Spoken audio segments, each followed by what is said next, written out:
Eckerön rannalla olen käynyt nyt 3 vuoden ajan. Ensimmäisen kerran, kun löysimme tämän hiekkarannan, etsimme vedenalaisia meriajokasniittyjä snorklaamalla. Tämä rannan edustalla kasvava niitty on noin 1000 vuotta vanha ja todennäköisesti Suomen vanhin. Meriajokasniityt ovat kuin Itämeren koralliriuttoja. Morsingon tulentuneita siemeniä olen kerännyt rannalta muutaman kertaan syksyisin. Aivan niin kuin luonnossakin, tulentuneet siemenet tippuvat maahan ennen talvea. Kerään siemeniä kirjekuoreen ja välillä autan luontoa levittämällä tulentuneita siemeniä maahan.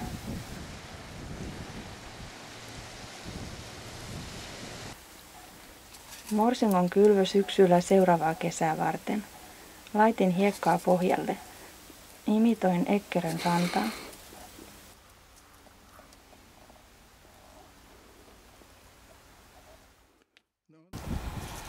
Sain kesällä jo ihan kohtalaisen ensimmäisen sadon. Ensi vuonna on sitten odotettavissa kukintoja ja oma siemensato.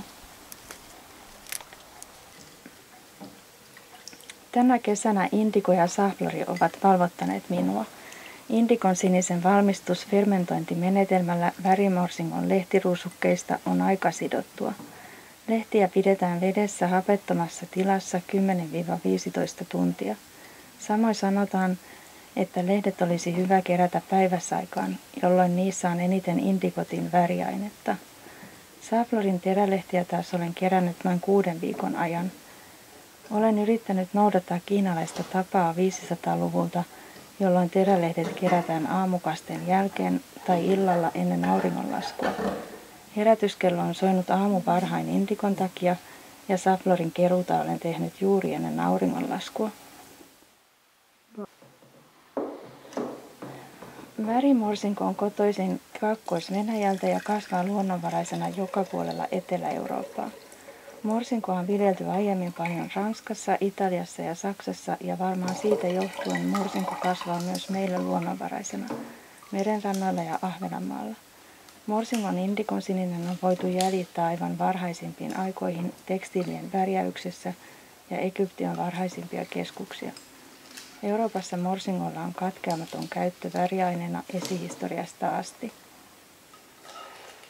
Cennino Cennini kirjoittaa Il Libro dell'Arte kirjassaan 1400-luvulta jopa 12 luvussa indikosta. Antiikin ajolta asti pidettiin parhaana indikona Intiasta kotoisin olevaa lajia ja Bagdad oli tärkein indikon kauppapaikka Eurooppaan. Cennini mainitsee indikon melkein aina eri värisekoituksissa, kuten luvussa 61. Siinä hän kirjoittaa, miten saadaan haalistuneen sininen sävy, joka muistuttaa atsuriittia. Ota indikoa ja hierä se hyvin hienoksi veden kanssa ja sekoita vähän lyijyvalkoista maalatessasi levylle ja hiukan sangiovanni valkoista, jos maalaat muurille. Minäkin valoin osterinkuoren Eckerön indikon, johon olin sekoittanut valkoista. Tuli kaunis ja peittävä. Värimorsingon kanssa minulla on pitkä suhde. Olen kiertänyt jo 20 vuotta sitten Seksmiilarissa Saaristomeren saaria. Ja sitä onnea, kun olen löytämään kukkivia värimorsinkoja hiekka- ja haurukankelta ulkosaaristosta. Syksyisin tein aina uusia retkiä. Pieniin ruskeisiin kuoriin heräsin huolellisesti näitä siemenaarteita ja merkitsin tarkkaan kuoren päälle, miltä ulkoluodolta siemen oli peräisin. Minusta oli kiehtovaa etsiä morsingon luonnonvaraisia kasvupaikkoja ja vertailla, oliko eri morsinkokantojen välillä sinisiä sävyeroja. Aion perustaa Ahvenanmaan värimorsingolle siemenpankin seuraaville sukupolville ihailtavaksi ja nähtäväksi. Ahvenanmaa on aivan oma sininen värisävy. Ehkä se on harmaa ja likaisen sininen, mutta tänne sopiva, niin kuin merimiehillä on aina mertakin sinisemmät silmät. Minua kiehtoo naisten jatkumo historiassa, omien naisten äidin, käsityöt, perinne ja perintö. Tekniikat, joita käytän, ovat jopa esihistoriallisten naisten käyttämiä. Kerääminen, keittäminen ja ompelu. Kun olimme äidin kanssa Kreetalla, keräsimme samaa värisauramia, jota Välimeren naiset ovat aina tehneet värjätäkseen lankojaan. Keräsin saman kukkakimpun kuin naiset ennen minua.